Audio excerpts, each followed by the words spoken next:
ketemu lagi dia, aku cucur cuma curhat. Gitu ya.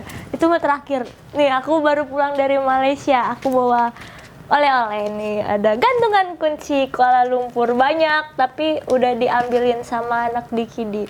Katanya ini nggak bagus, soalnya ada tulisannya Kuala Lumpur. Tahu gitu nggak usah gue beliin yang tulisannya Kuala Lumpur, gue beliin aja yang tulisannya Monas.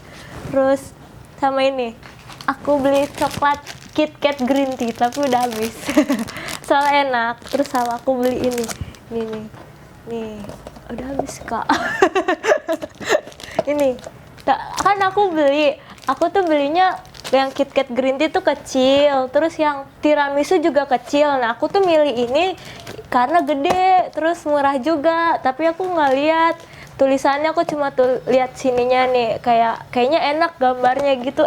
Tahu-tahu di sininya apa? Made in Batam. Wah parah tuh, Malaysia udah semuanya diambil.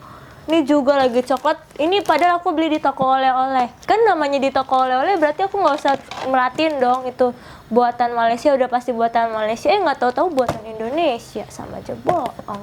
Yaudah, dadah.